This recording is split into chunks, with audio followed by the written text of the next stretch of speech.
please.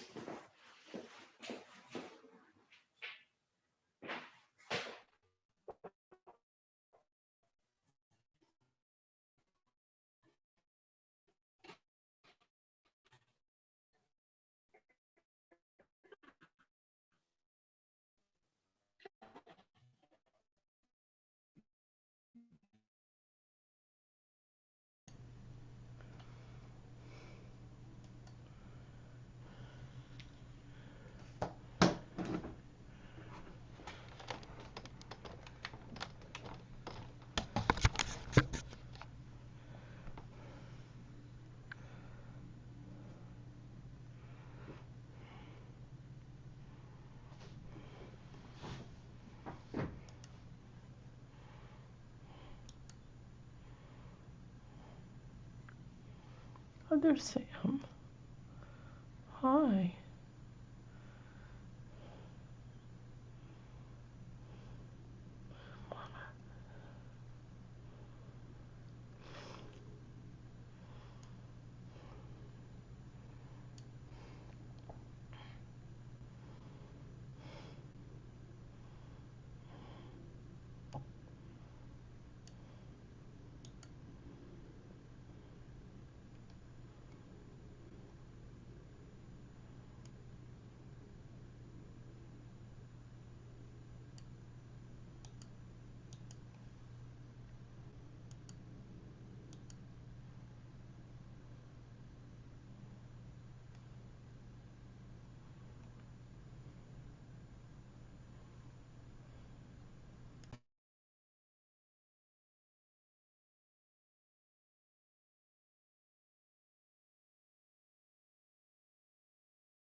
Hang tight, folks. We'll be starting the rehearsal soon.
Hello, everybody. It is Monday, April 19th, and we are, of course, at BCCO Rehearsal.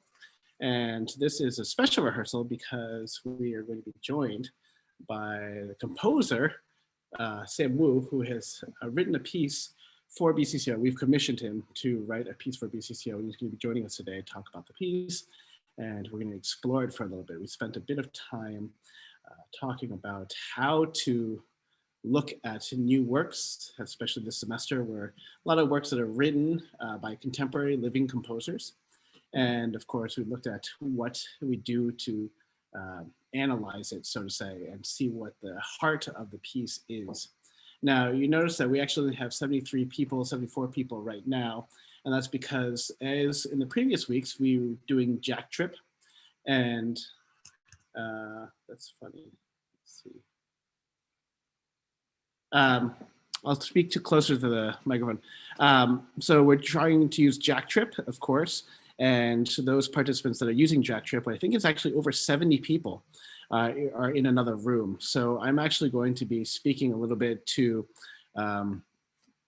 talk about our progress for the year, as well as our plans for next year, while they work out some technical details and then rejoin us in, 35 people in Jack Trip. Okay. So we're just over 100 people.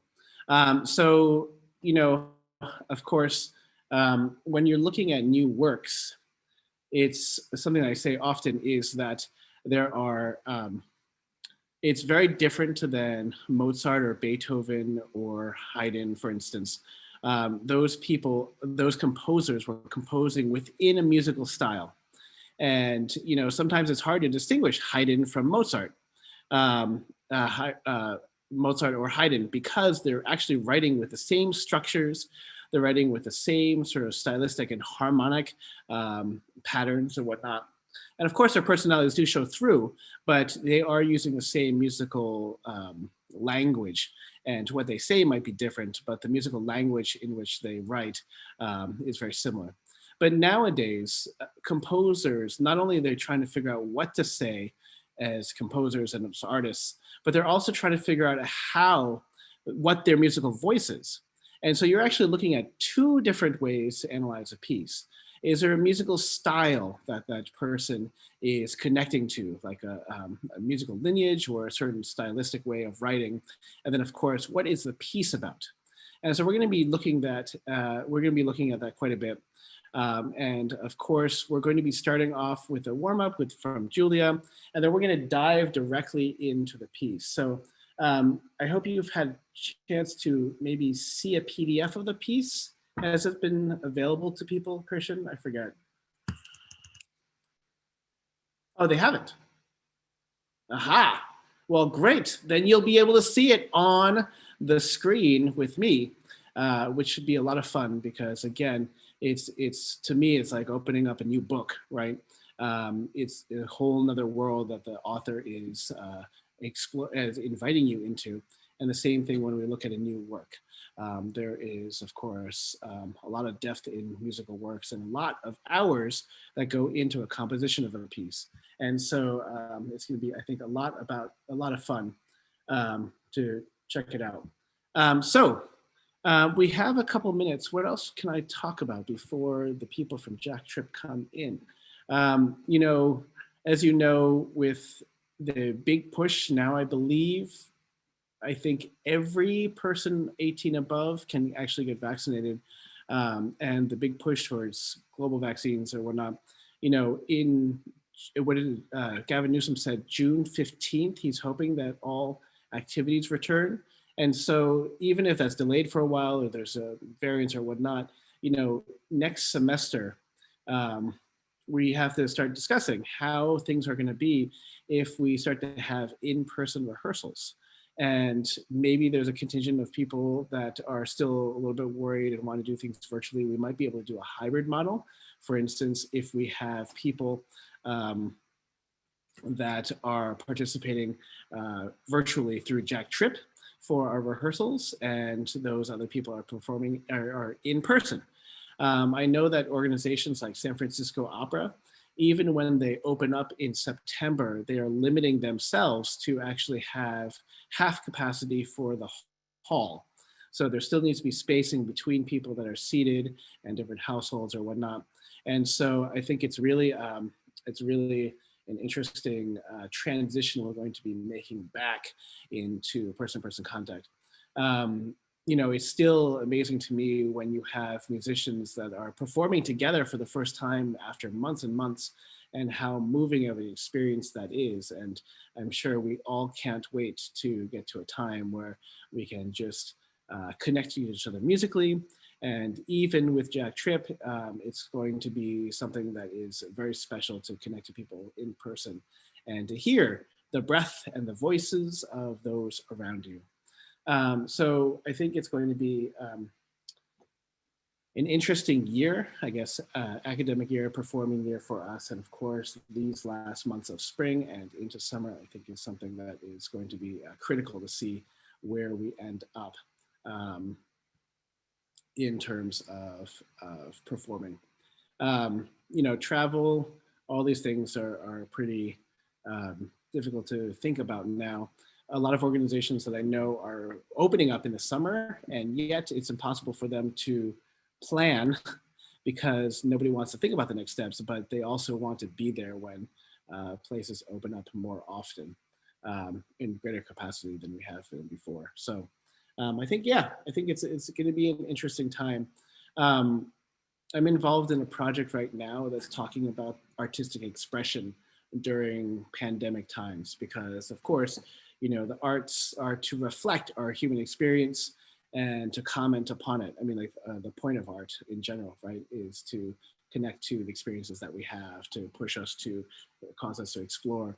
And so when we're experiencing grief and sort of loss, like we all do, what are our feeling, what are our experiences, collective experiences through this, and what is our artistic reaction to it? And so one of the pieces that we're doing, for instance, is a collaboration between dance artworks and music that respond to, in this version, they're doing the 5 stages of grief. And so obviously that is like, disbelief, bargaining, anger, I forget, acceptance, right? And I know for this version is picking pieces of music that correspond to those emotions, and then picking artwork.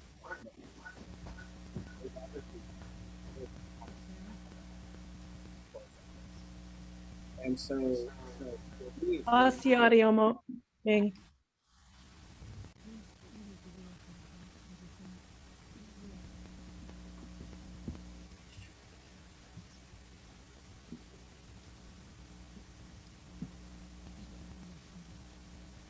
Everyone who can't hear Ming, it may be because Jack Trip is now being sent into Zoom. testing. Yeah, there we go.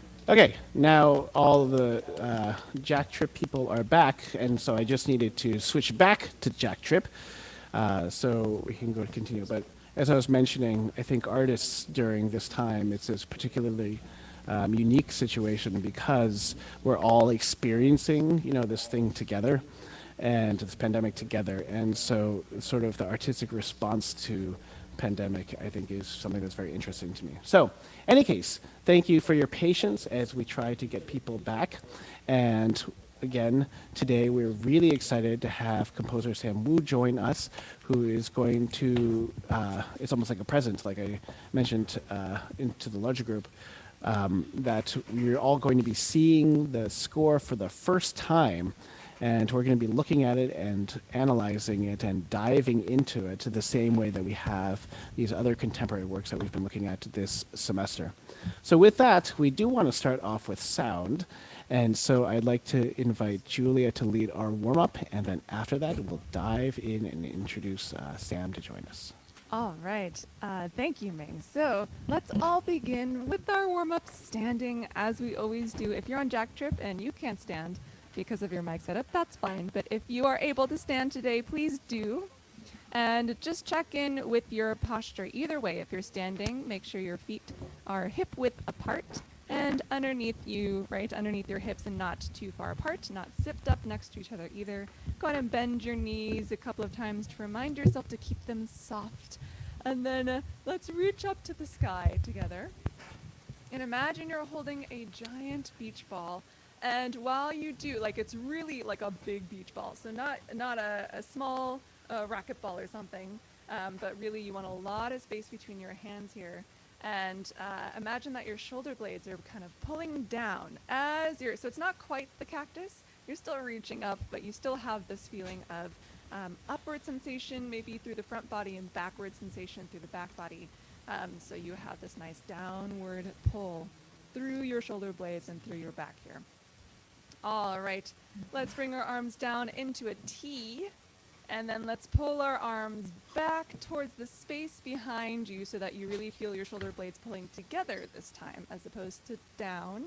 And as you're bringing your shoulder blades together, careful that your shoulders aren't crunching up towards your ears, but they're staying relaxed as you do. The only thing that's moving is shoulder blades inwards towards each other, as if you have a pencil between them and you're trying to hold it and not let it drop to the floor. All right, and then let's bring our arms down to the side, and hopefully you should feel like you have a nice open heart space now. Nice tall posture, whether or not you're sitting or standing today. Let's take a nice deep breath in over 4 beats and out for 4 beats. And I want everyone to put one hand at the bottom of your rib cage, maybe on your last rib, and then one hand kind of on your lower belly. And we're going to focus on really finding that deep, expansive breath that we always talk about, but it's always nice to get some kinetic feedback, I suppose, as we do our breathing as well. So here we go. Breathe in for 1, 2, 3, 4, and out. 2, 3, 4. In, 2, 3, 4, and out. 2, 3, 4. In, 2, 3, 4, and out. 2, 3, last one, and in. 2, 3, 4, and out. 2, 3, 4. Okay, what was excellent, I was watching many of your videos in Zoom as we were all breathing, and what was fabulous about your breathing was that I didn't see it, in a sense, right? I could tell that you all had your hands down on your belly and on your sides, but I couldn't see your shoulders raising, your chest kind of expanding. It was all low and often below the camera in that sense, depending on your camera angle. So that means you're finding a nice deep place to pull in the breath. All right, now let's go ahead and breathe in for 1 beat, and we'll hiss. If you're on jack trip, you might want to angle a little bit so you're not hissing directly into the mic, because I don't know how aggressive that sound will be. But we'll hiss starting on 8 beats, and then each time we breathe in, we'll hiss out for an additional 4 beats. So 8 beats, 12, 16, 20 will be our goal. Here we go. Nice big breath in on 1. Ready? Breathe.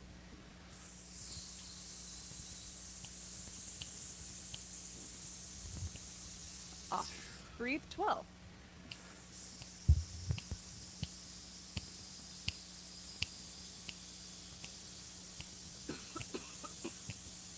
Out. 16.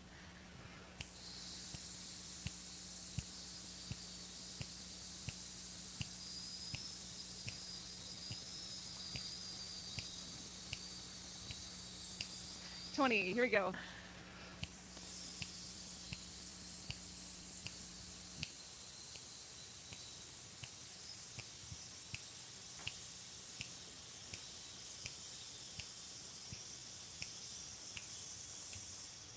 Excellent. Now everyone, take a nice deep breath on a nice lifted soft palate and a big yawn space, and make yourself yawn, and then give a nice sigh out.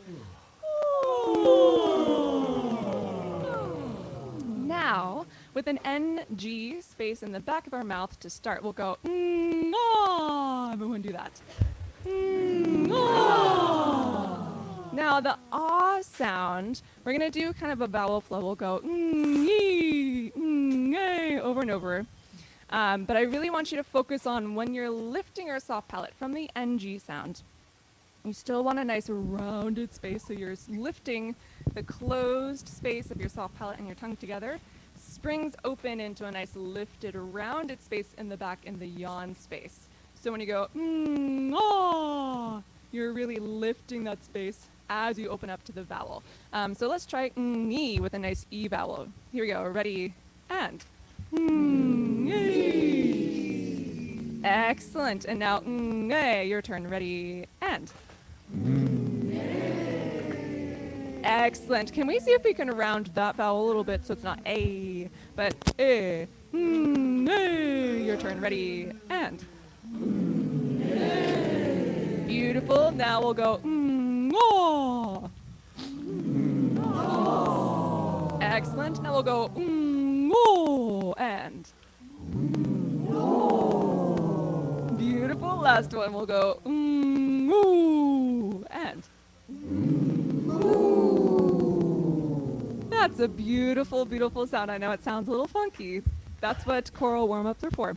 But one thing we're always looking for in our sound, which we'll explore a little bit as we continue our warm-up, is a combination of that nice forward nasally sound and the nice rounded sound in the back. If you had one or the other, it sounds a little bit too exaggerated, right? But you want somewhere in between. You still want that nice forward sound that the helps us find. Everyone go, Excellent. Nice and forward placement there. And then the nice rounded soft palate in the back gives us a nice rounded sound so our sound doesn't sound too nasally. So we want a little bit of both, right? A nice rounded sound that's focused forward as we sing. So now, let's sing E-yaw, E-yaw. And careful not to get too much a yeah sound in there, but E-yaw, two separate distinct vowels. Ready? And go.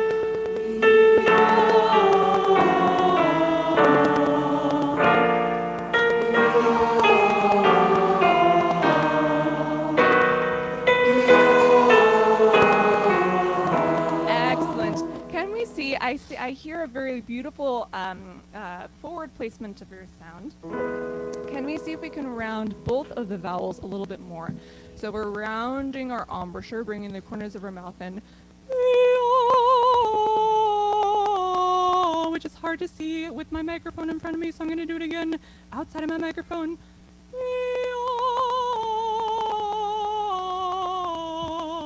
Think about the vowel being taller more than it is spread. Let's start here. Ready, and. Beautiful. Nice rounded E, don't forget. Excellent. We lost on this one, we lost that rounded space again. Think about the E really opening up to the ah in a sense that the only thing you're changing is really dropping your jaw. So I'm not going E-yaw, but the embouchure doesn't change that much. Just the draw relaxing. Let's try it. Ready, and go. Beautiful.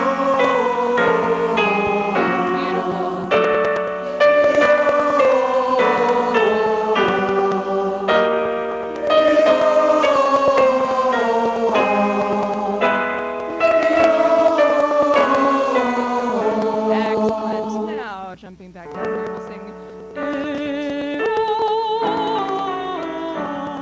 Again, two distinct vowels, so careful that we're going a-ya and adding a ya in there. This is not hey-ya. We're singing a-ah. A-ah. Try to make two distinct vowels. Ready? And go. Beautiful. And round the space. Sorry, beautiful. Excellent.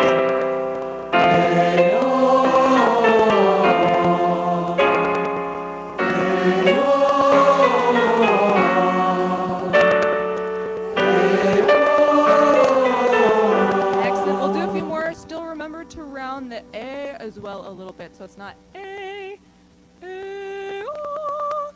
Again, here we go. Same spot, and we'll go a little bit higher. Ready, and go.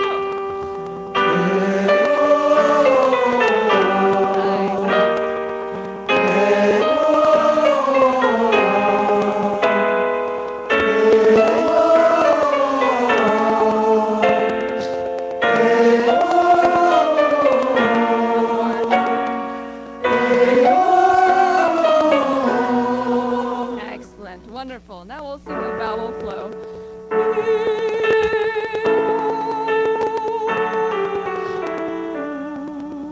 Think about having the soft palate lifted for all of it. So making sure that yawn space doesn't fall throughout that phrase, but really stays lifted and engaged the whole time. Let's try it. Ready, and go.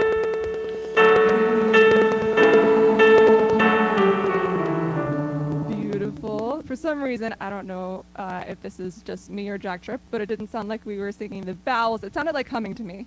It's E, A, A, O, U. Let's try that one more time. Ready, and go. There we go.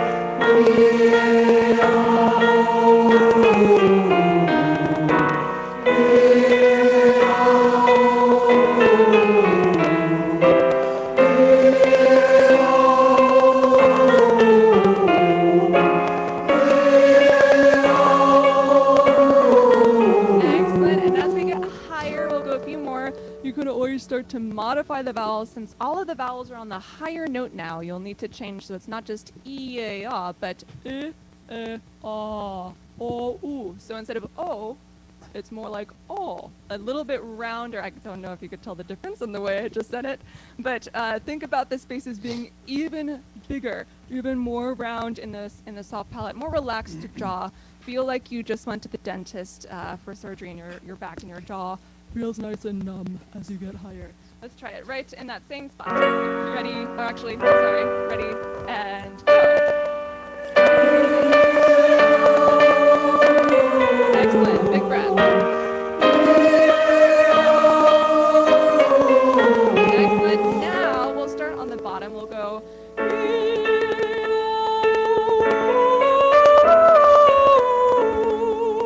As you go up high, the oo can turn into an o. Ooh. Let's try it. E-A-A-O, and then you go up and down on the oo. Ready, and go.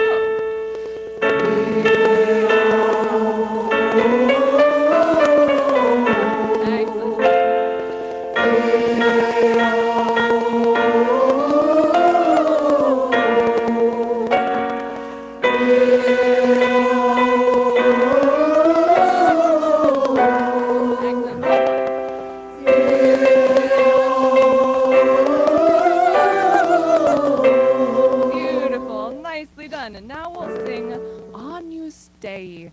As we talked a little bit about last week in our first kind of note rehearsal for our On You Stay, the word de-y, careful that you're not adding a y sound in between de-y, but de-y. Again, two distinct vowels. As well with the on use, careful we're not adding extra chewy sounds in there as well. So on you stay. Everyone do all of those syllables together, really nice and crisp. Ready, and go. On you stay. Excellent. And now also try to make sure the S doesn't take up too much time. So on you stay. Try it. Ready, and go. On you stay. Almost better. One more time. See if the S can be. I imagine that I'm always putting it just like right next to the D. On you stay. So that oo can have even more time. On you stay. So try to spend as much time on the oo as possible. Let's try it one more time. Ready, and go. On you stay. Yeah, better. Nicely done. The S was nice and short. So now let's sing On You Stay.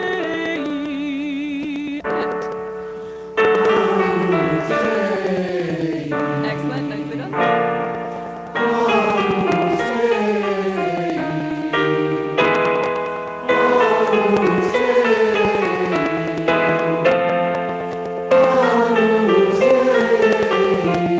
Beautiful, you have a beautiful rounded sound. Careful that the E at the very end doesn't kind of pop out of context. So it's not on your stay and kind of spreading all of a sudden. Instead, see if you can really, the E sound can almost be filtered through almost an O with your lips. On your stay. So we're never bringing the corners of our lips back up. I know I'm harping on the E vowel a lot today, but let's try it again right here. Same spot. Ready, and go. On your stay. Excellent. There you go. That's beautiful. Excellent. A couple more.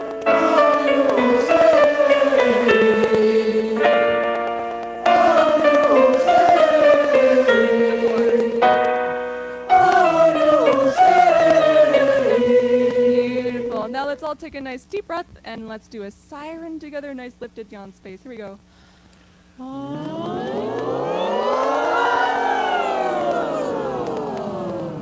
All right, excellent. If you were standing for warm-ups, you may be seated again. That concludes our warm-ups. I'm going to pass it back to Ming, and I believe too with this transition, we're jumping back to Zoom. So there might be a couple of seconds that we might need for transition because the sound is currently going from Jacktrip to Zoom, and we just want to reverse that. So if you can give us a little bit of patience while Christian and David do all the tech things. Thank you.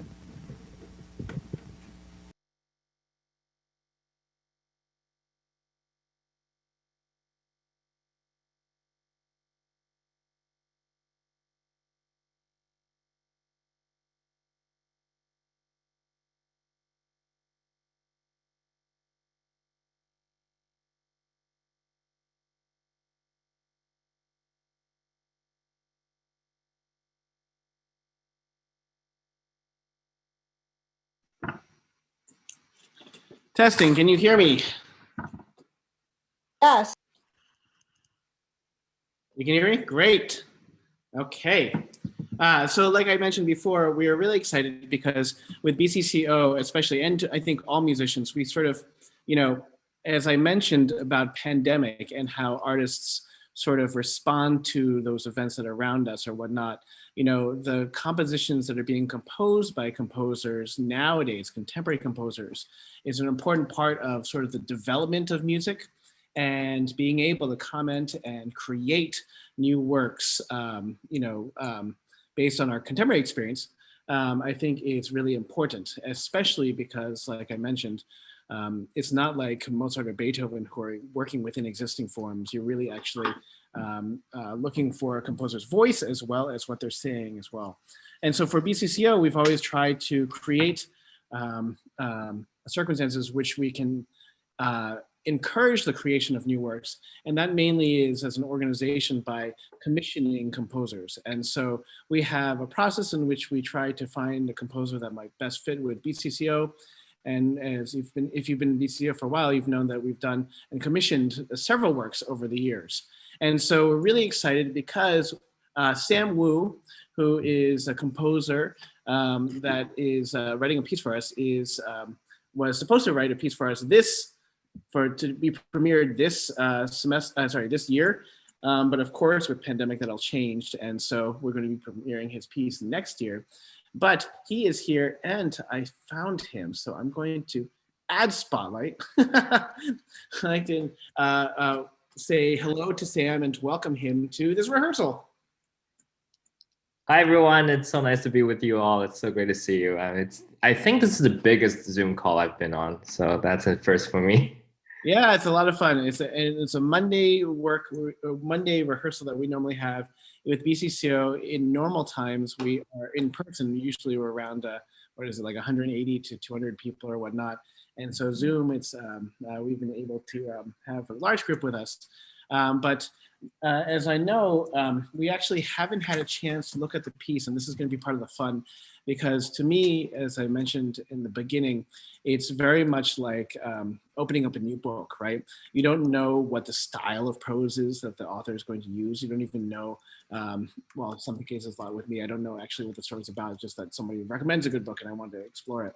And so discovering it and reading through it is a really exciting experience for me. And what we want to do, Sam, is actually do this in a way as if you gave us obviously a little bit of background of the piece and yourself and whatnot, but also we're going to take a little time to do what we've been doing with other pieces for this entire semester, which is take contemporary works and just look for ideas within those pieces. And my goal with our goal with BCCO always is the same, that one that we want to translate to looking at new music. With BCCO, we basically say, it's not acceptable to say that there are people that can sing and people that can't sing. All have artistic voices, and we participate together as a group, and that community of voices is what's the power behind BCCO. And the same thing goes for when looking at pieces. I don't want people to think that it's only people that have musicology backgrounds or music theory backgrounds that can actually look at a piece, or conductors, composers. And what I want to do is open up a discussion with BCCO about what they see in the piece and what literally see in the piece, and start seeing how those elements might continue to connect to the underlying theme and idea behind your work. So before that, I want to sort of give Sam a little bit more of a more proper introduction and read his bio, which was kind of fun because people's bios are also evidence of how they exist in the world as composers. But from his website, it's great because he has an artistic statement and artist statement as well as a bio. But Sam's, I'm going to read from his bio directly. Sam Wu's music deals with the beauty in blurred boundaries. From Melbourne, Australia, Sam attended the Juilliard School for his master's in composition after receiving an AB in music and East Asian studies from Harvard.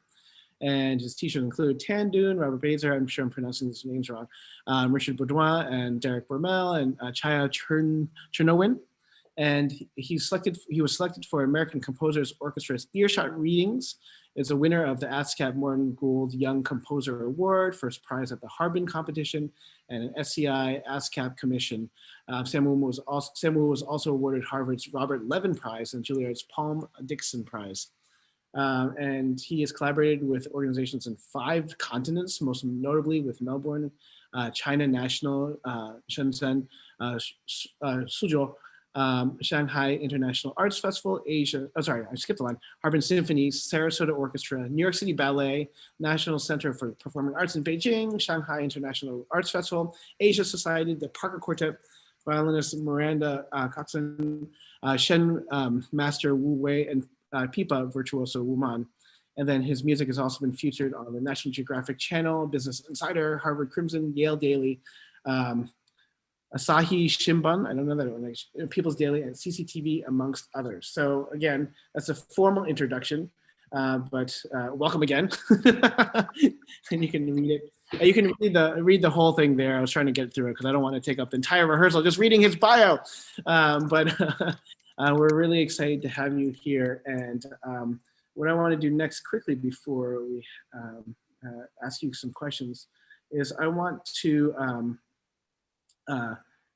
Christian says he's emailed the score to everybody.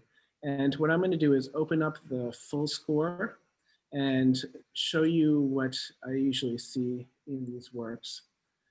So share screen, I'm gonna share sound, even though it's not there, just because we can do it at some point. And so this is what I normally receive.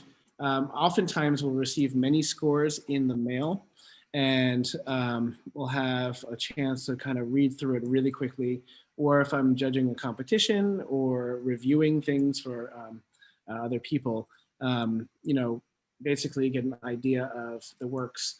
And so this is an opportunity because, you know, again, this is a first look at what a piece might look like.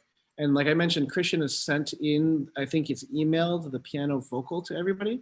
And I'm going to be showing you the full score, but feel free to check through to your emails if you want to see the piano vocal. And so you see immediately that there's text here, and this is the Lament of the Frontier Guard from Cathay, and that there's 2 individuals listed here, Lee Poe and Ezra Pound. And then this text that we will read in a little bit, I think, but I just want to do a quick review. And then you see immediately it's different in text shading, and that is something that immediately have ideas from what that might be about.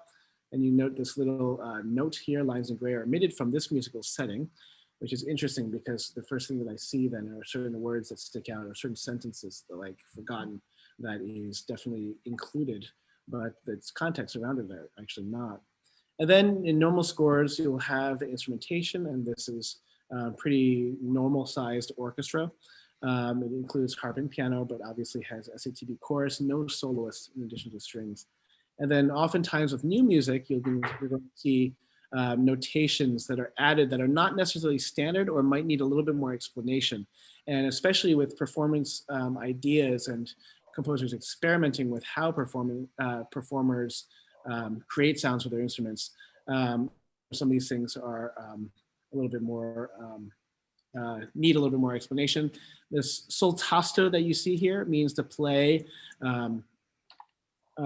sort of with an airy sound where the strings are actually not playing where they normally play, but they actually play in an area that makes it harder for them to get sort of a rich sound. And so it's a very light, airy sound. I wish I could just show you because you play over the fingerboard of this instrument. But when you have something that's molto soltasto, you know, obviously something that's exaggerating that quite a bit. And then you see that ponticello means to play closer to the bridge of the instrument, which creates a scratchy sound that doesn't have as much tone, but can be very grating and a little bit more like white noise or whatnot.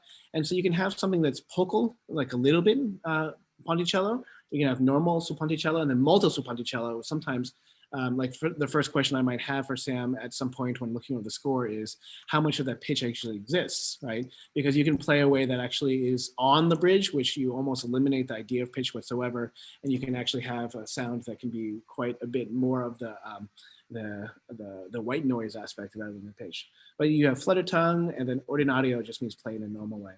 Finally, we get to the piece. So this is a full score. If you haven't seen full scores before, but it's arranged in certain ways where the woodwinds are at the top, the brass are next, percussion, other instruments like harp and piano, your parts, of course, and then the full strings. And we see immediately that we have percussion, strings. We have quite a bit. The wind blows, text. There's an interesting setting already when we look at this piece. And each page is only 3 or 4 bars, which is pretty typical for new works. Well, full scores, of course. And you see that there is a lot of notation, a lot of clues to how this piece is set already. So with that, I actually want to turn it over to Sam. And Sam, as if we were doing just normal, pre-concert lecture, or when you talk to works or to your ensembles, give an idea about your inspiration for the piece and maybe why the text was chosen. Yeah. So yeah, thank you so much for that. I guess we could, or I was hoping maybe we could keep the text on the page. Sure, on the share screen maybe. Yeah, that sounds great. Because then I think it's good to have something to kind of talk off of.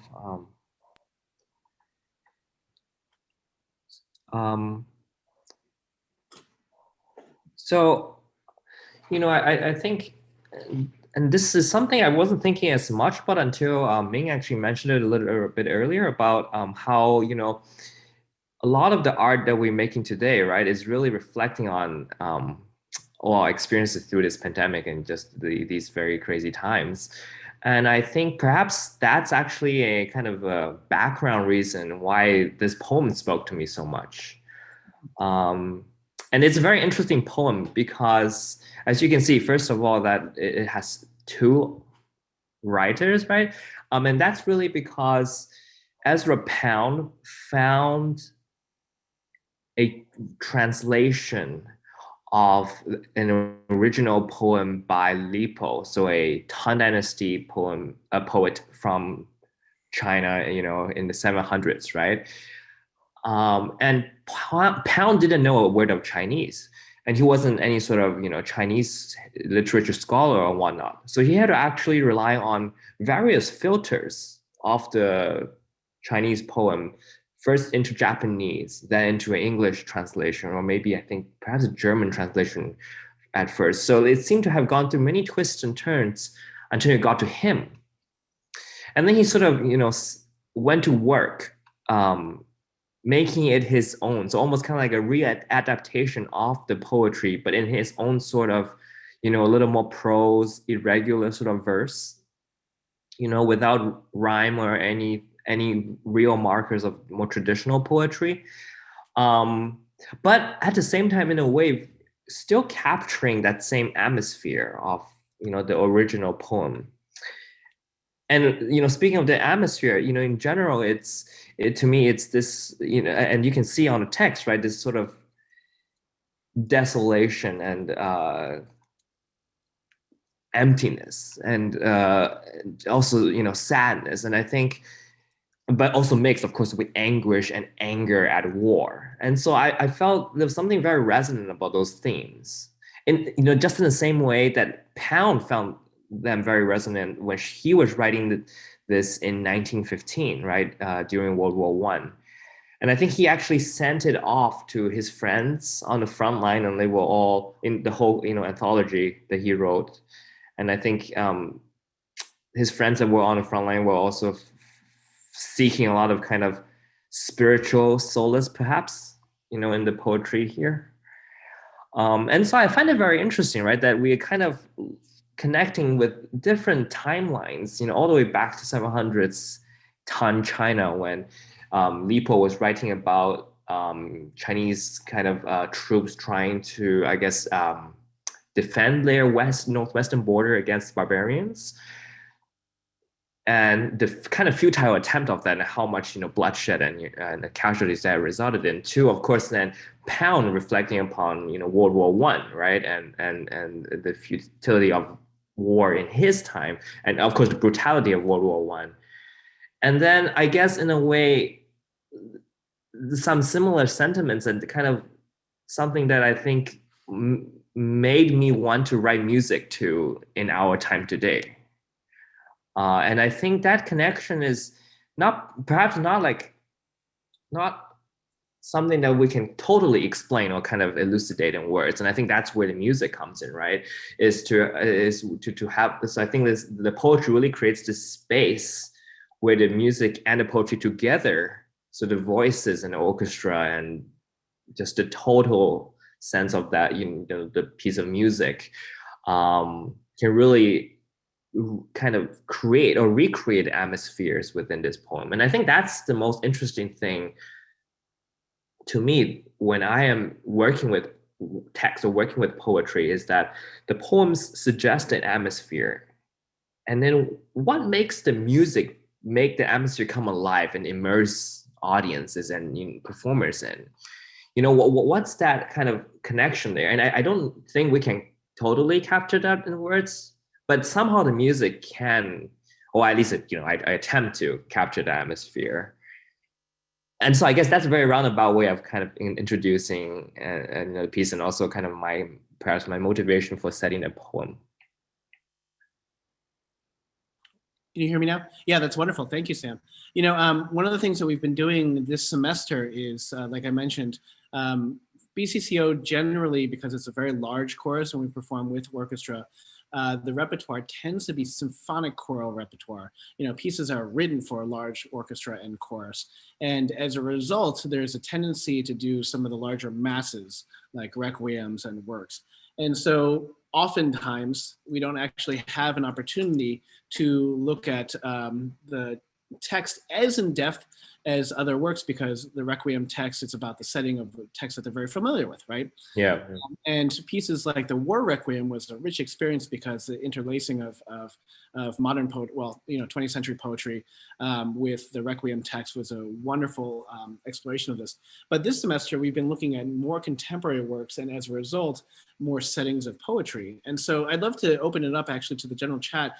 And like Sam was talking about, this is a poem by Li Po, but that's been translated through various languages and eventually made its way to Ezra Pound.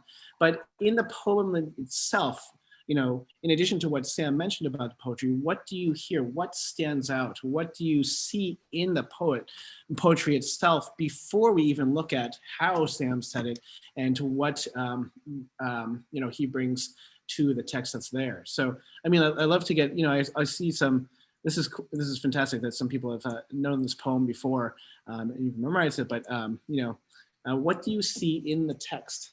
I have my immediate ideas because.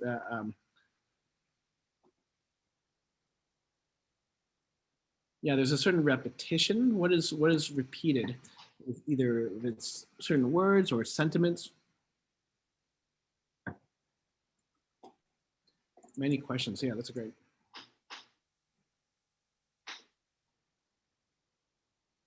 That's great. Wind, sorrow, and it has a history of repeating itself. Isolation emphasized, inability to end the desolation. Sorrow, sorrow, sorrow, desolate. Yeah, exactly. These. There's very the parts of their pound is it's really just the or Sam, do you want to answer? It's more the if you want to answer the what parts are pounds sort of. Yeah, so all the text you're seeing is pound, but only the black stuff is actually in the music.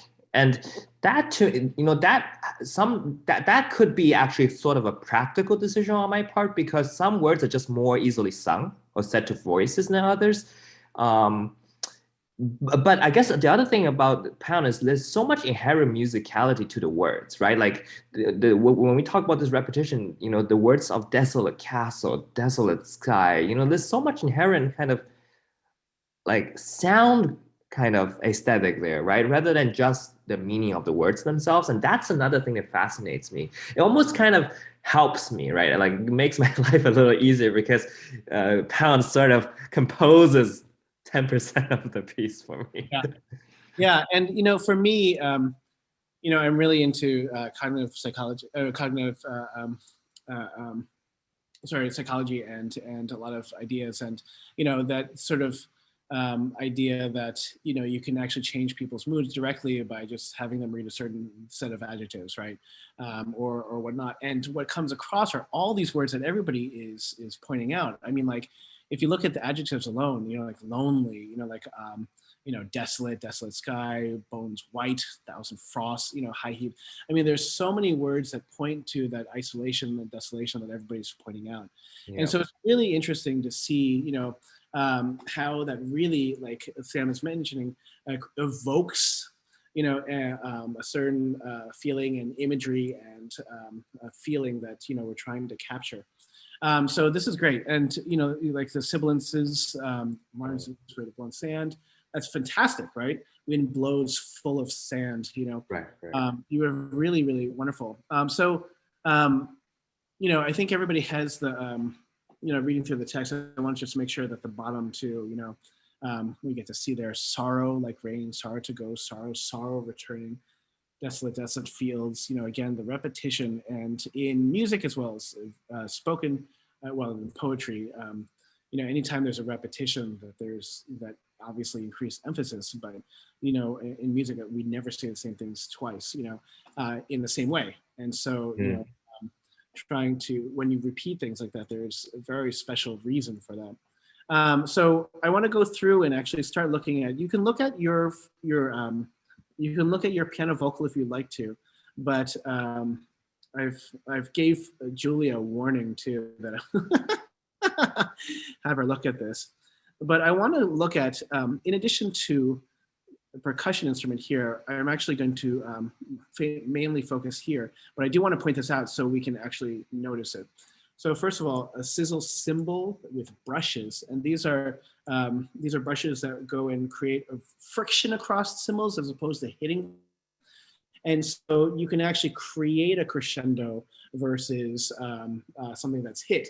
And so instead of like rolling a drum where you kind of hit it louder and louder and louder and then come back softer and softer and softer, you can actually maintain consistent connection to the cymbal itself.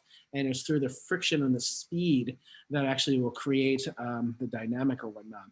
But if you can imagine that, like this cymbal with like these metal brushing across it, and those same words that you just said, the sibilants, the wind blows full of sand, you can see that there's a direct connection already to that desolate tempo marking, well, the desolate feeling, right? And then let's go back and look at the beginning, right? Remember what MST, that sort of technical way of playing, do you remember what we mentioned that was? I'm gonna try to, oh, here it is. I'm trying to make sure that I have the chat, the picture, and the picture of the score up for me at the same time. Julia, what does MST mean again? Molto sul tasto. Molto sul tasto, and what type of sound do we say that sort of creates? Like an airy, breezy, kind of lighter kind of sound, almost glassy, almost. Yeah, and so you see immediately from the beginning. Think about the dynamics for a second. Look at the dynamics. Think about that percussion cymbal, sizzle cymbal that we just talked about. The sound that you can create in your head from what you see in the score. The fact that Julie just said that, this molto sul tasto, it's less about, it has a very evocative tone, or sort of lack thereof tone. Like it's like you're taking away from the sort of singing sound and you're creating that breathy, airy sound. You can already see the painting, the tone painting that's going into the character of the music, even before we know, if you're a listener, even before you've listened to a first word, right? And so what else do you see? Now, this isn't a chance, like, not only Julie, obviously, but I mean, like anybody, what else do you see in this first look at the first bar, literal first bar? I mean, anything that you can point out that gives you sort of ideas. Dynamics are really subtle, right? So this is not some sort of gale and huge windstorm.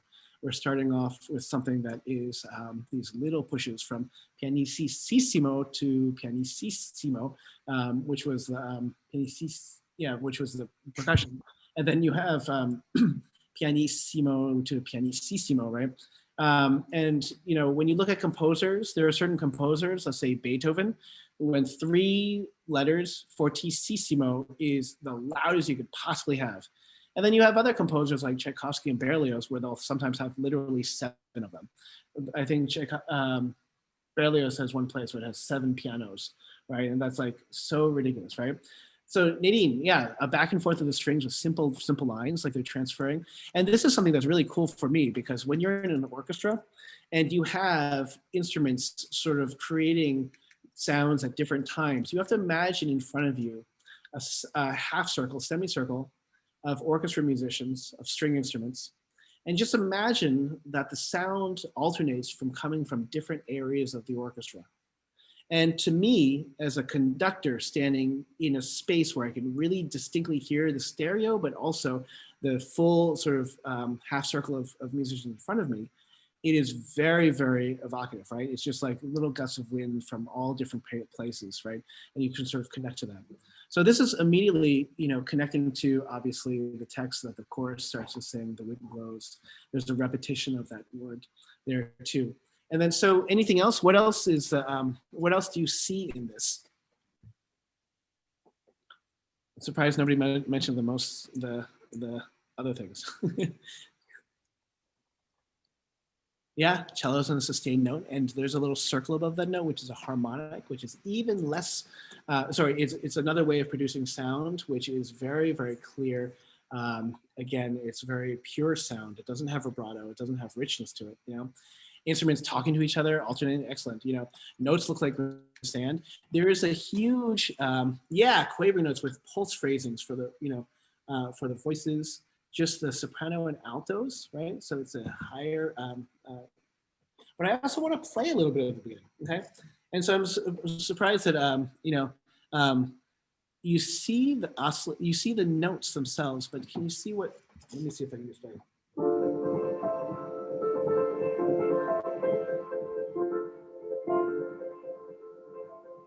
Right? Now, what do you hear in that? Anybody?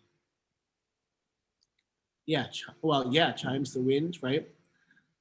And I'm gonna say there's also one really, really obvious thing too.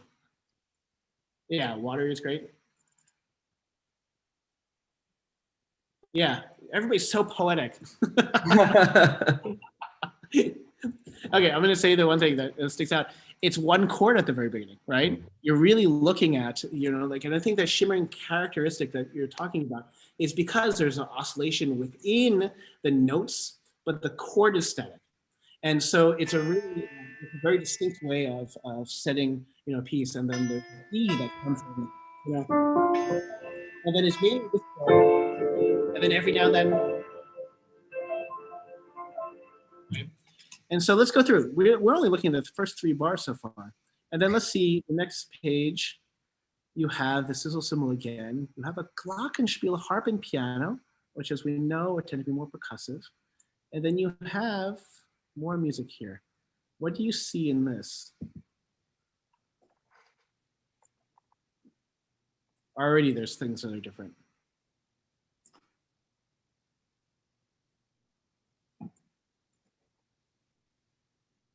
I like what Nancy said about the constantly shifting time signatures, right? It's like there's no sort of regularity to these. Dynamic shifts, harp and piano join the texture in a very distinct way. Yeah, so the harp and piano and the glockenspiel kind of highlight you see the violin line, the violin's actually doing a sustained, the bam, bam kind of thing. So it's gradually kind of, the texture kind of, I guess, you get more kind of on layers rather than just a kind of cushion, right? I guess. So kind of like adding energy little by little, so the piece starts going forward. What about the vocal lines? What do you see in the vocal lines?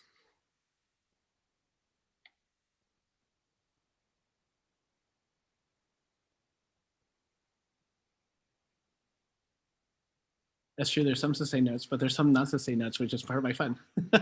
Yeah, exactly. Veronico mentioned, so the soprano is full of sa ha ha da da da da. right? And you start to almost like, like there's many ways of thinking about this, whether, we can go back to Sam and ask, are you looking for more sort of a wavering dissipation of the sound? Or is it supposed to have a little bit more wave-like characteristic of that's a little bit more distinct? It is something that actually gets not swallowed up, but incorporated into the orchestra. And these sort of voicing questions and the approaches in terms of the musical gesture are really interesting and fun. Exactly, like is it fluttering like light wind? Like it's like a piece of cloth, that sort of implies if it's cloth, that there is a character or a person that's there. But, there's a lot of really fun questions that go around with this. And the sort of intention behind these things are really, it's a fun discussion to have. So I mean, Sam, in terms of how distinct, I would say, as a conductor, I would say, how distinct do you want those oscillating rhythms to be? So for instance, is that triplet and the 4 16th notes, are they to be very clear, distinct, accurate rhythms, or is it more sort of like an easing into a quicker gesture? Ta da dee da dee da dee dum. Or It's is it more the second, so the more easing, organic, right? Kind of. Yeah, because there's one way you could do it, which is very distinct triplet, and one very distinct dividing into 16 note ta ta ti ta ti ta ti ta, right? But like we were just discussing with Sam, we can actually make it ta dee dee da dee dee dee. And so it again has a little bit more ethereal quality to it, rather than something that's a little bit more strict and a little bit more the corners are, I would say, hard, right? And you find that a lot with various composers that will write in a rallentando or they'll actually create an accelerando, but it's within a certain tempo and it just gets faster, right? So let's see, there's more, the sizzle cymbal is there, and then you have the same gesture from the sopranos, and you have that again speeding up of the rhythm. I don't know if you can see can you see my mouse pointer? Mm-hmm. Good. That's excellent. So from the beginning, ta dee ti ti ti ti ti ti ti, and then we would know that it's more sort of that, like Sam just said, organic change of speed for the acceleration of those notes, right? Obviously, still within the the structured framework, but is not as sort of what I call sort of hard rhythms that are very sort of overly precise. Because there's always interpretation for everything. Cello Badaki is a great video. It says everything is approximate. Everything's approximate. It's just our perception of it. So look, the tenors and basses join in. Immediate thing that we see marimba with soft mallets. Okay, what do you see here? This is rehearsal A for Aardvark. Ooh, Aardvark. Double A. Oh, I love this chord too.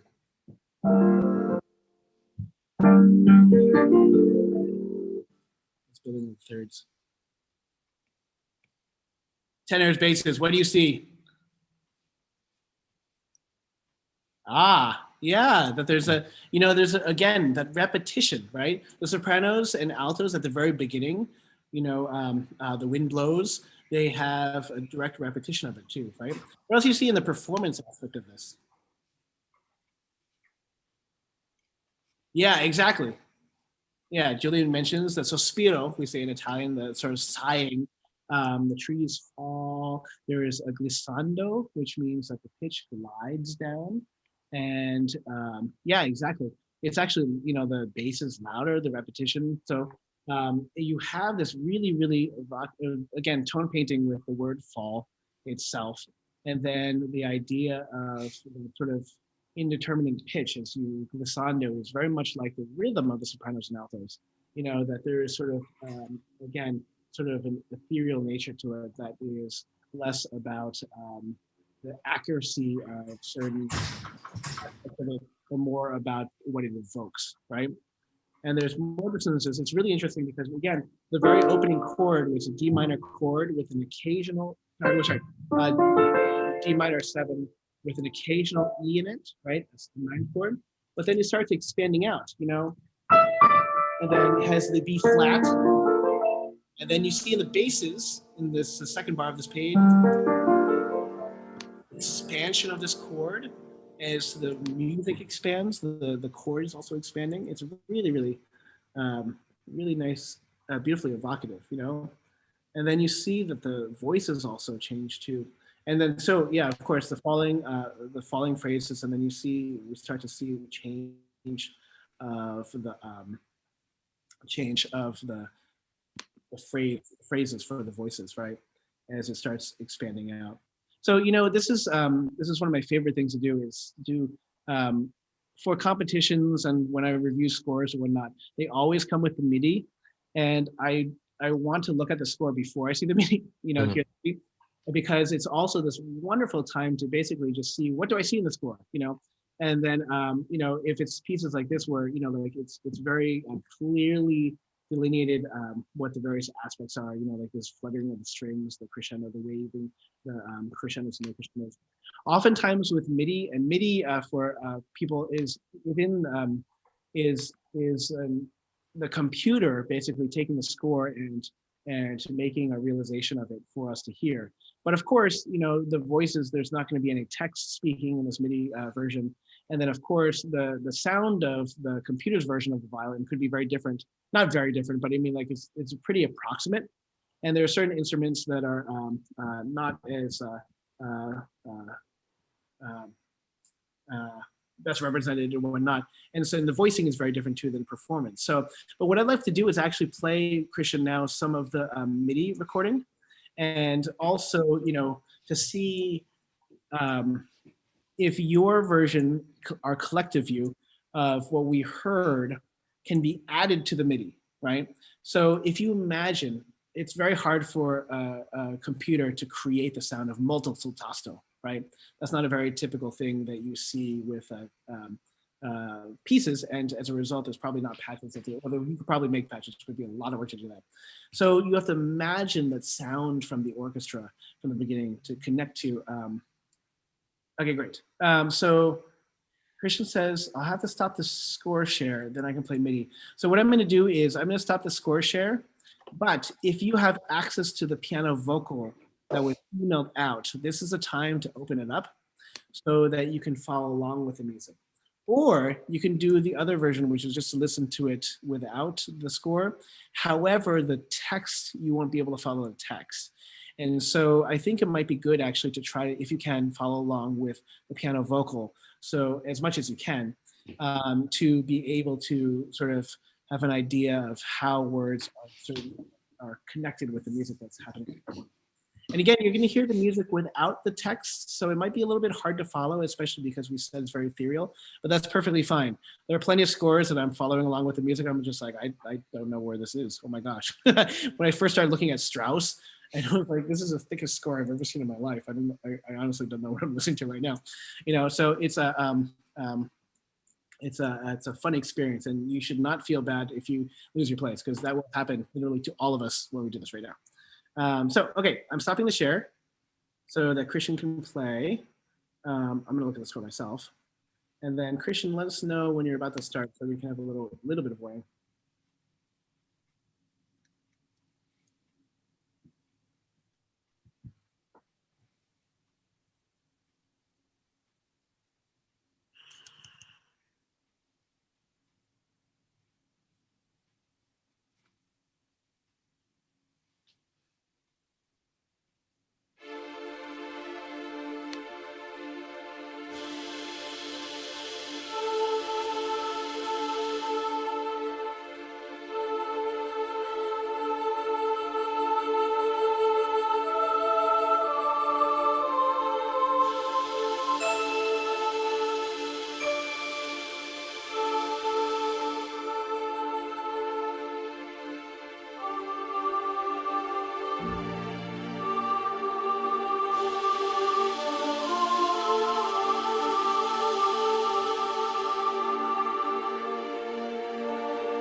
Great. Yeah, we're not going to go through the entire piece because I want to spend just a tiny bit more time talking. But if you look at rehearsal D, where is rehearsal D? D, okay. D, which is bar. Actually, I'm going to pull it up on my screen.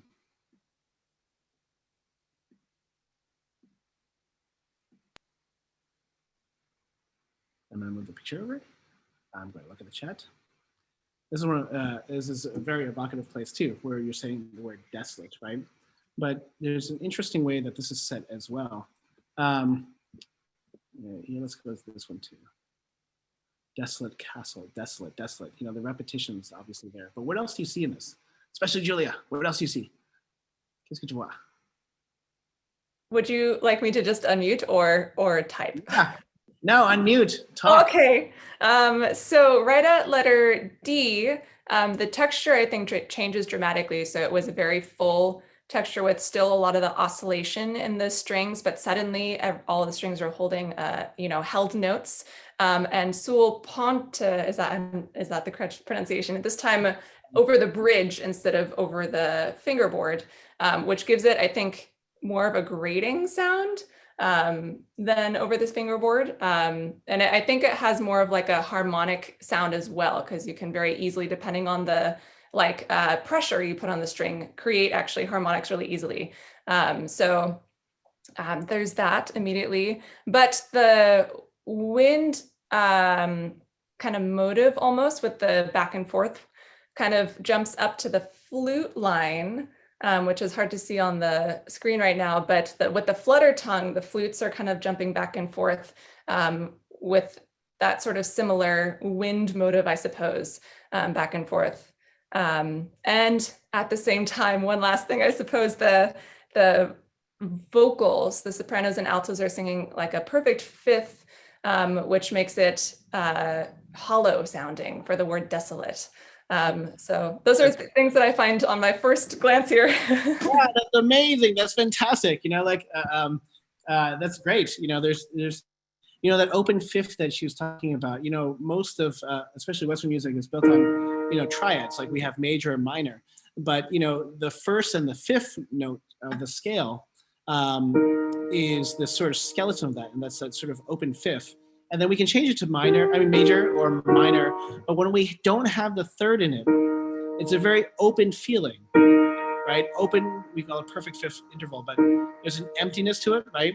And to be able to have desolate set in those open fifths, my favorite part is like the next few bars, right? You see that. But then let's say this 4/4 bar, which is bar 45, bar 45. Look at the progression that goes here. You have another perfect fifth, and then you have another perfect fifth below that. Right? You have the C sharp, G sharp, D sharp. Two perfect fifths built on top of each other, right? Just bar numbers. Okay, yeah, so letter D is 43. Yes, exactly. It's also neither minor nor major. It has an empty feeling. It's just really, really, it's really wonderfully set. So yeah, Sam, we're really looking forward to this.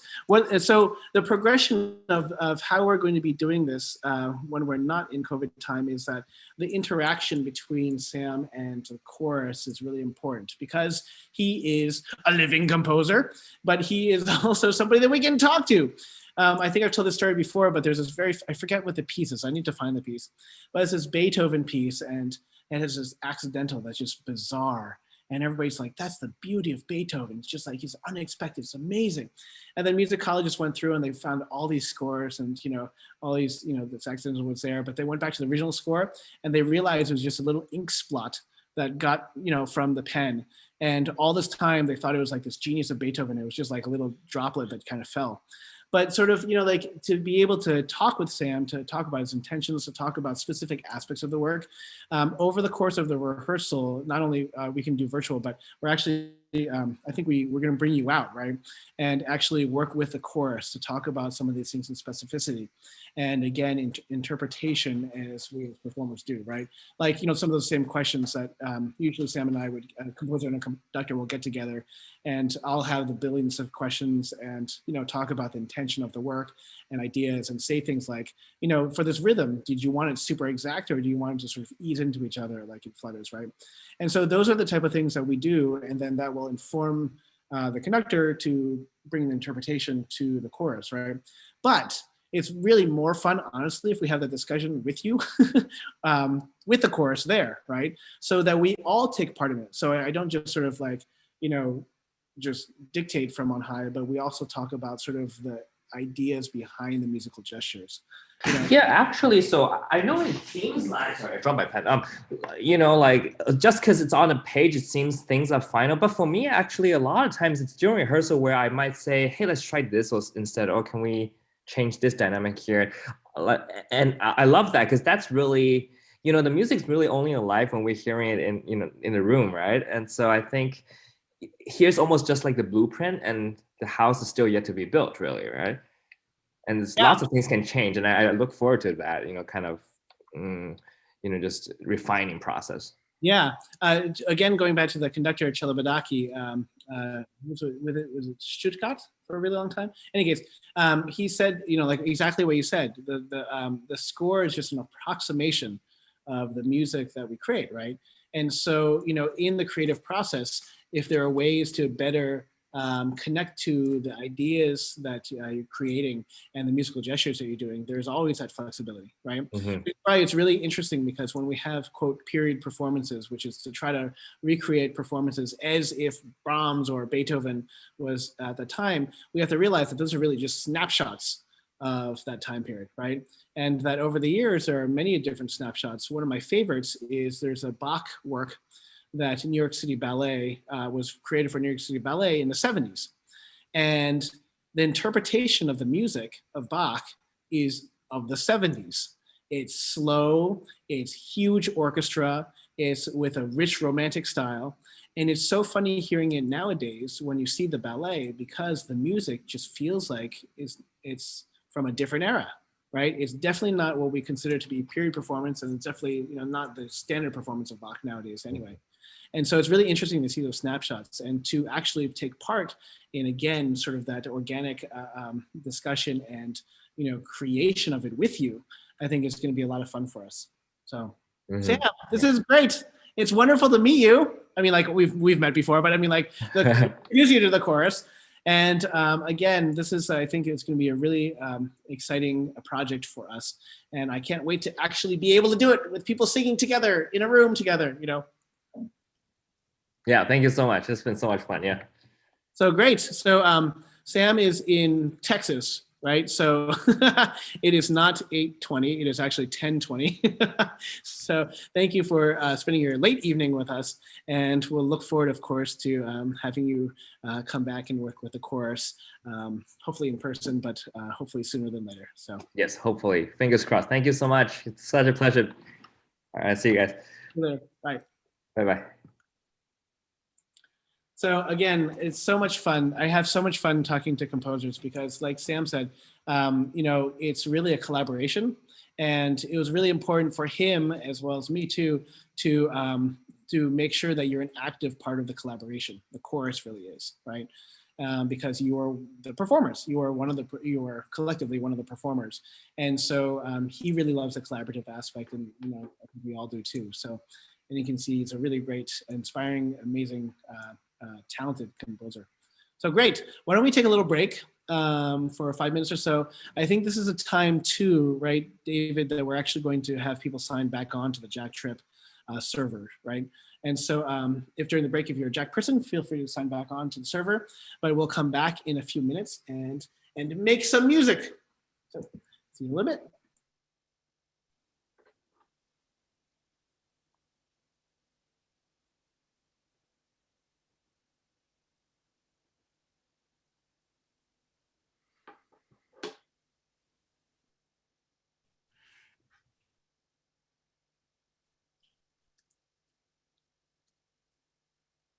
Anyone there?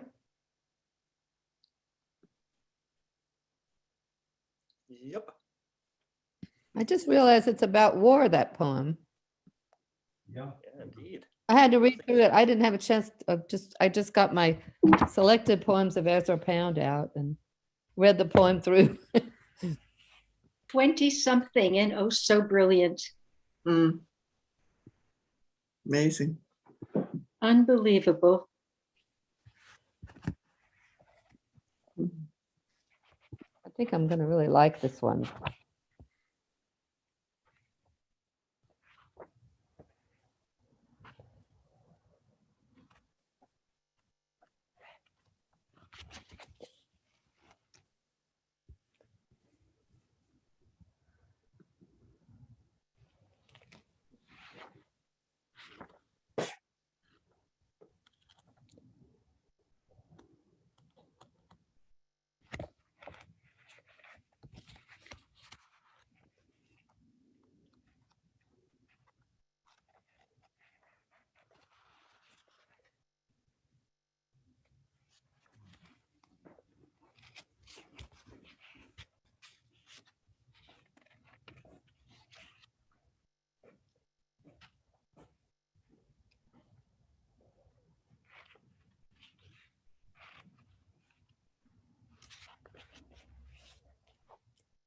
I don't hear anyone.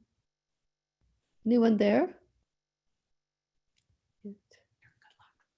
You could see me if you look hard enough, Kitty. Oh, hi. Becky, how are you? I'm here. Hello. I'm I'm- all right. Thank you. I finally got my earphones to. I'm wearing my earphones. Aha. Yeah. And when you say aha, you're saying it right in my ear. So it's very nice. Have you read a lot of Pound's poetry? Have I done what? Read much of Pound's poetry? Having been married No. to someone who was teaching poetry at the No. it's Pound and No, I've not I read read much. a little bit of Pound. yeah. Yeah. But it's a very moving translation. It's a version, I'm sure. Yeah. But it's really quite stunning Yeah. and a brilliant idea to set it to music. Yeah. See, when did he write it again? When did he write it? Challenging. Wrote it just in these last months. Pound or Lipo? Oh, sorry. Pound. Lipo was writing in the 8th I'm- century. Oh, I meant the No, composer. 19. Pound's translation. When was his translation? Oh, I don't know when. I don't know if Sam, yeah, when Sam wrote it. Let's see. last year Sam before, did it. something like that. Hmm. So Pound's quite- translation would have been when? Let's see. Kristen just said it was written in the last months, Really? right here. Wow. So that's why he spoke of it being a work in progress. Wow. Yeah. Huh. Hmm.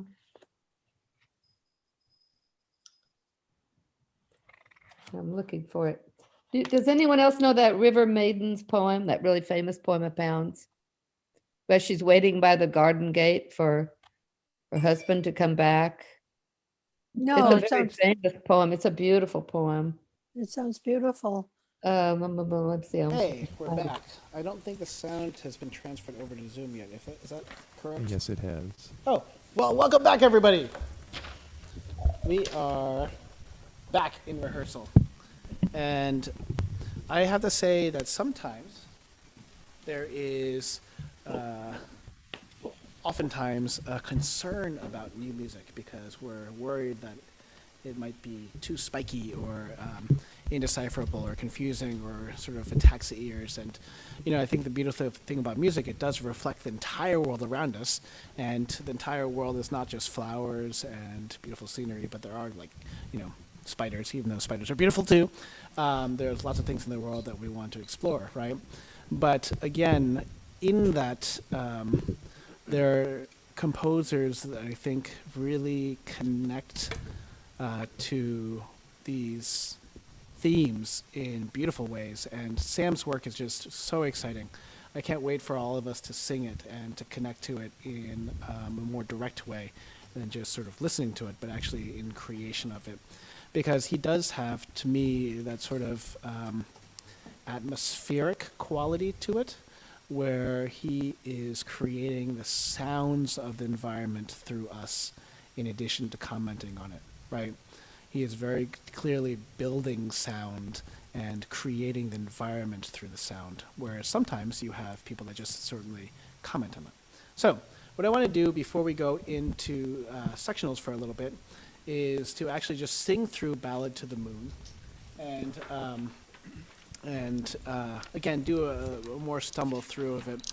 And this time what I want you to do is, you can sing it on the text, but I want you to be aware of the text while you're singing it. I want you to be able to connect to the words and the meanings of the words while we sing, which to me is actually something that's hard for me to do. I get very clearly phonemes and sounds and syllables as opposed to the actual content. So don't worry too much about the technical stuff, and even if it's hard to find some of the notes or whatnot, Paul is very good at playing our notes with us and for us, so you don't have to worry about that. Just try to do the best you can and see if we can connect to, again, the poetry and the meaning of the words. So let me see. I'm speaker view. Okay, so you can see me a little bit. And then Paul is going to join us. And then Paul, I'm going to try to connect a little ahead, but try to, if you can connect. Oh, this is perfect. Oh, you have so much light. Why is my apartment not? I'm gonna try and put more light. The problem is I'm backlit here. That's sort of better. Okay, great. So, Ballad to the Moon by Daniel Elder,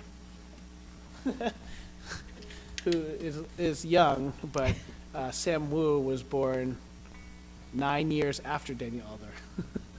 I think Sam Wu was born in 1995, which is crazy. Okay, great. Here we go. Ballad to the Moon. Let's do a stumble through before we go into sections. Here we go.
Basses and tenors, and one.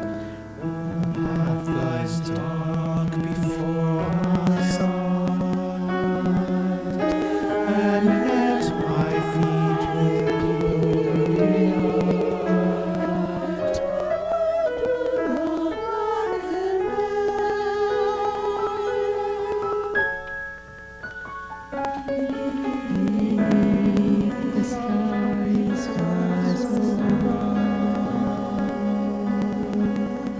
altos, basses, tenors. Beautiful tenors.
Tenors, altos, sopranos, and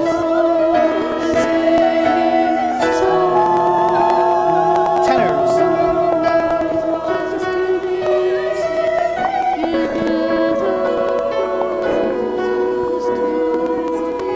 sopranos,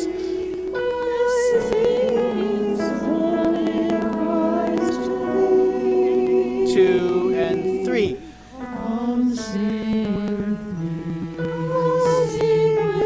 Great, nice. Tenors. And then sopranos, your turn.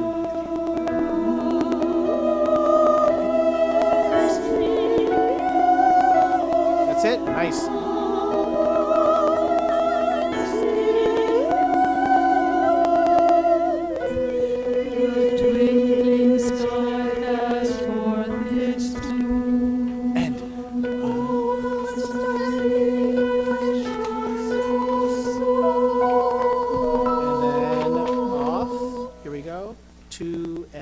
Three.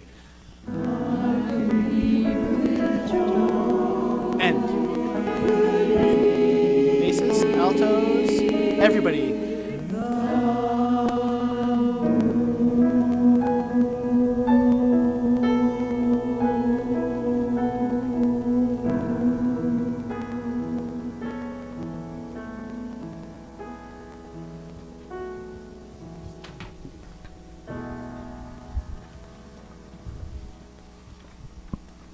Beautiful.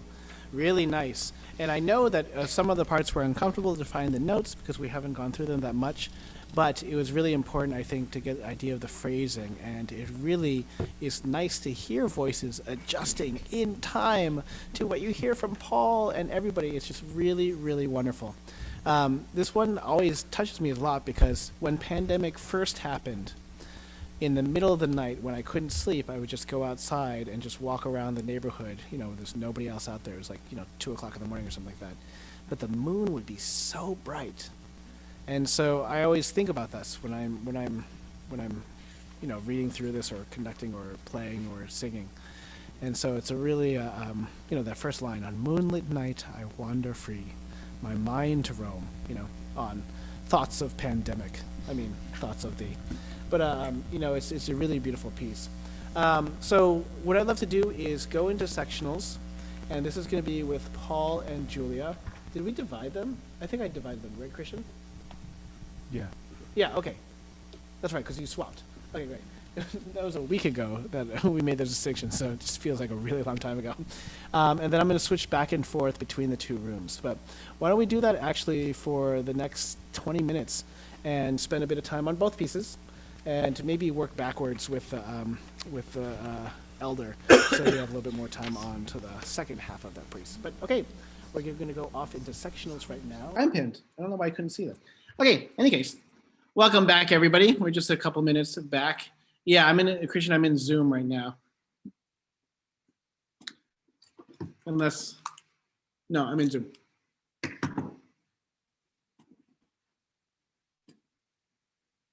So we just have a couple minutes left. I know they're waiting to be able to transfer over. Does everybody hear me now?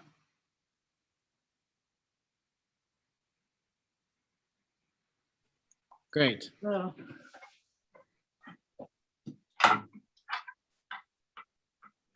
Okay, any case, we just say good night to everybody and a wonderful rehearsal. Thank you, Julie and Paul, as always. Thank you to all the Jack Trip people. And next week, we're going to dive into music a bit more. And of course, both with Charlotte Bray and with Daniel Elder. But I think it was really fun getting to know Sam. I went out with him in Texas when I was there in Houston last. And it was just a really great person to meet. And really, really bright and sort of incredibly intelligent, but also, eager to collaborate. And I think that's something that we're really looking for, is a composer that's going to want to work with us. And again, is adaptable and really excited about his work and joining us on it. So with that, we'll say good night.